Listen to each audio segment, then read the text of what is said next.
అలాగే హోం మంత్రి అనిత గారు ఇన్ఛార్జ్గా ఉంటున్న విజయనగరం జిల్లాలో కూడా దారుణంగా మహిళల మీద నేరాలు 19% పెరగడం జరిగింది.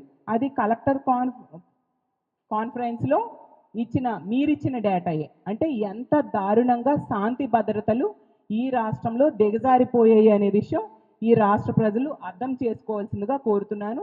ఈరోజు నిజంగా ఈ కూటమికి ఓట్లేసిన ప్రజలు బాధపడుతున్నారు. ఎందుకు ఓట్లేసామా, ఇలాంటి ప్రభుత్వానికి తెచ్చుకున్నామని ఈరోజు బాధపడే పరిస్థితి.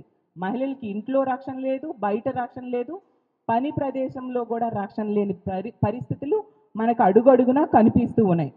నిజం చెప్పాలంటే హోంమంత్రి ఒక మహిళ అయి ఉండి ఈ హోంమంత్రిగా ఈ రాష్ట్రానికి ఉండి, అలాగే ముఖ్యమంత్రిగా చంద్రబాబు నాయుడు గారు ఉండి ఇలాంటి పరిస్థితులు ఉంటే నిజంగా ఈ ప్రభుత్వం సిగ్గుతో తలదించుకోవాలని నేను తెలియజేస్తూ ఉన్నాను.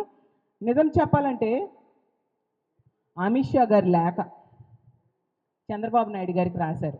మాట్లాడితే చంద్రబాబు నాయుడు గారు చెప్తూ ఉంటారు, ఇలా ఎవరికైనా ఆపద వస్తే 10 నిమిషాల్లోనే వాళ్ళకి రక్షించేస్తాము అనేసి అబద్ధాలు చెప్తూ ఉంటారు. అది అబద్ధాలని మేము చెప్పడం కాదు, అమిత్ షా గారు రాసిన లేఖలో చంద్రబాబు నాయుడు గారు ఈ కూటమిలో ఉన్న వాళ్ళు చెప్తున్నవన్నీ కూడా అబద్ధాలు అని స్పష్టంగా అర్థమవుతుంది. ఎందుకంటే